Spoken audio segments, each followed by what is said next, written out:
The Pies take on the Eagles in another weekend game at Marvel Stadium. Let's get into it. For the second week in a row, we play at Marvel, right? So 2 home away from home games at Marvel Stadium.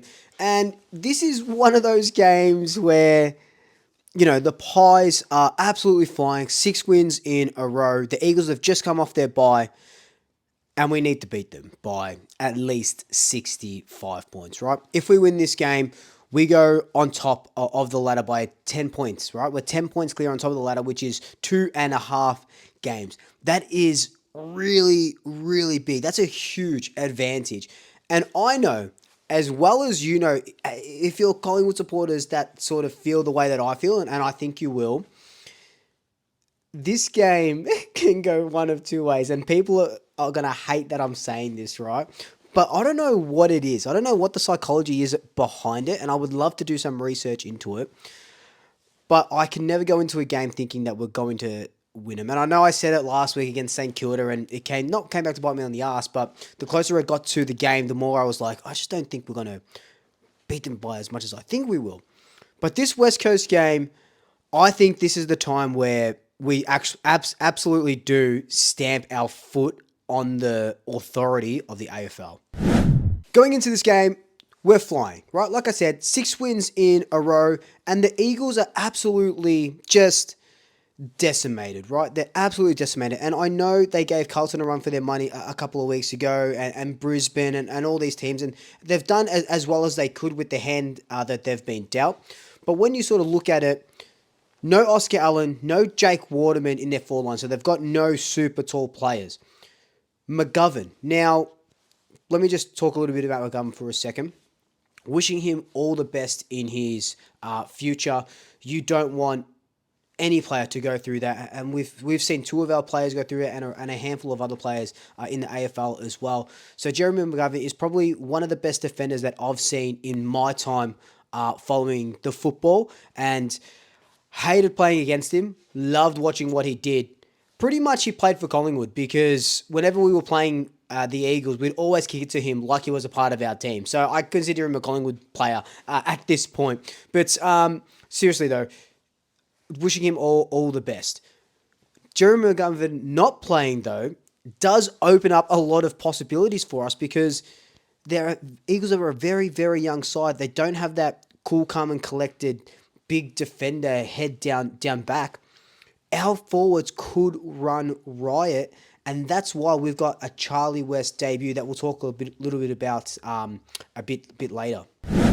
When you look at West Coast and how they've gone all season, we know that they're a young side and they're a rebuilding side, and I understand that. So when you look at their transitional play and trying to score off turnovers and stuff like that, it's not as good as ours, obviously, right? We're just on 2 opposite ends of not only the spectrum, but of the ladder as well. So you can understand why, they are the way that they are. Look, around the ground, they're just not a good side, and we know this. They're ranked, look at some of these, right? Ranked 18th in clearances per game, ranked 15th in tackles, 17th in points per game, 18th in kicks. They don't grab the ball, 15th in inside 50s.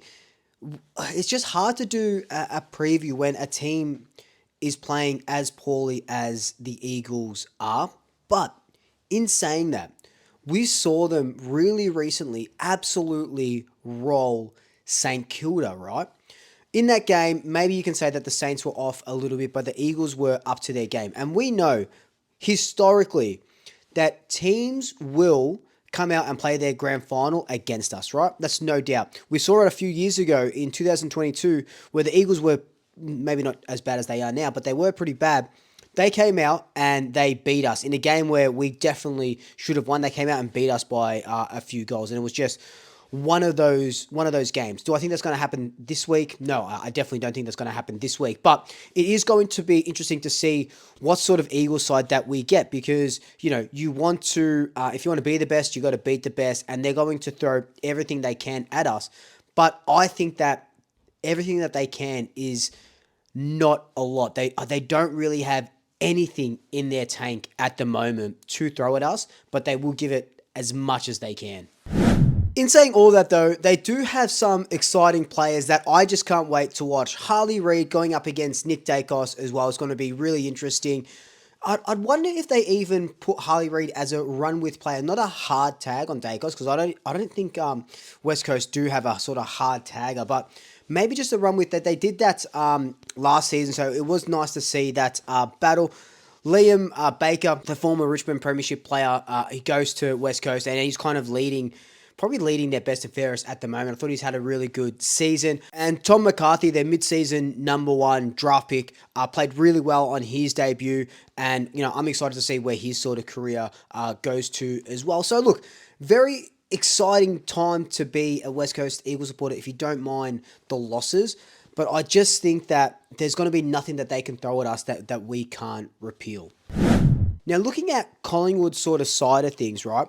And I know for the last couple of weeks, sometimes we've been playing this rope-a-dope game, like St Kilda. Show us what you've got, and then we'll come and, we'll do what we can to beat you, right? Happened at the Kangaroos game. Not so much the Melbourne game, but it did happen with the Hawthorn game as well. I think Collingwood need to just, as soon as this game starts, you're putting 7-8 goals on in the first quarter. I don't remember the last time we had a 7-goal first quarter or first term. I'd have to go back and check. But I would love to see that, right? I don't want to sit back, absorb the pressure, and then unleash it. I want to see an all-out barrage of attack, right? Marvel Stadium, we just played there last week against the Saints. We know it's a little bit smaller, so it stops us from playing our game too much. But this is the last time we play at Marvel, so that's absolutely incredible. You absolutely do love to see that. And it just gives our forwards a really good look at it because there's no wind, there's no rain, there's no sun. It's a roof stadium, so it's going to be absolutely pristine conditions.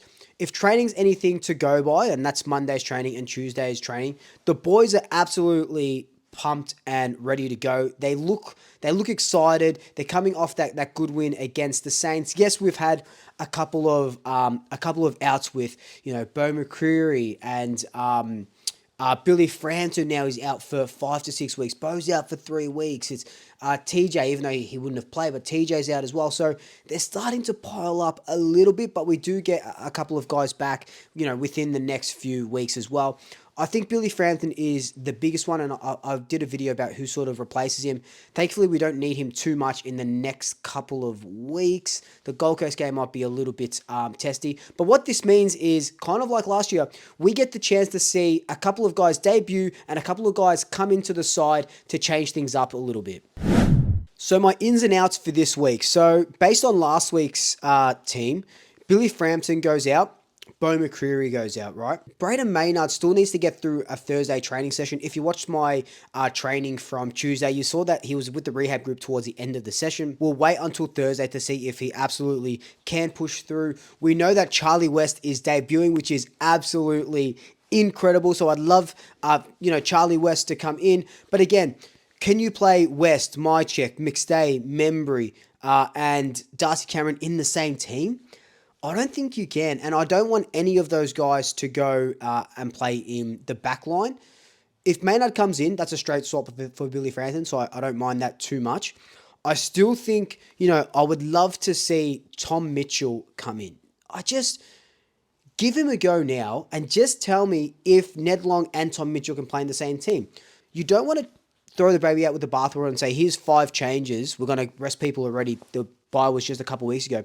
But I do want to see a couple of interesting things sort of happen. Mitchell comes in. Obviously, Maynard hopefully comes in. But, if Maynard doesn't come in, do we bring in a Charlie Dean?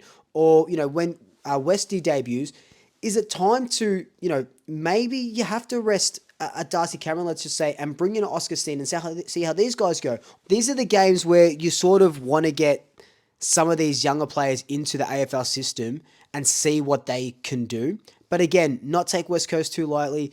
It's a fine balancing act, but knowing these coaches, if I know these coaches, I think it'd only be a couple of changes. As much as us, as fans want to see all these, fresh, shiny new players, they're not going to wreck a good thing. And I reckon it'll just be, those couple of changes that we kind of know about already. Big calls and predictions. You know what my big call is going to be. West is going to kick 3 goals on debut. Wouldn't be surprised if he kicked more, wins the Rising Star nomination. Would be absolutely incredible to see him just go absolutely ham. But I would love to see West kick 3 or 4 goals on debut. I know that's a big thing. And let's just say West doesn't kick 3 or 4 goals on debut. My other big call is that he just kicks a goal on debut and the Pies go on to win by over 10 goals. You would want to beat West Coast by over 10 goals, go 2.5 games clear, get that incredible percentage, and then see where the season takes us as we go into the week after against Carlton. But guys, that's just been my preview of the West Coast game. And I'll admit, right? I'll admit, it was actually very hard to record this video because it's like previewing the West Coast game, just because, like, look, I don't want to get too cocky or humble or anything sort of, or not humble or anything sort of like that. But West Coast are a little bit of, they're rebuilding and they're young, and I understand that, right? I just think that we should absolutely smash them, and there's nothing that I can say like we should try this, we should try that, we can stop them doing this, we can stop them doing that, because they're not really doing anything, if that makes sense. And I know that probably sounds so, I don't usually get this cocky, and I know it's probably going to come bite me on the ass and West Coast are going to beat us by 4 points. But, I don't usually get this cocky, but it's just something about this game where we just should be beating them by 10 goals. But anyway, guys, that's been my preview. I'm going to stop talking now. Let me know your thoughts down below. Until then, like, comment, subscribe, tell your family, tell your friends, tell your pets, and until next time, double shackers. I'll swoop you later.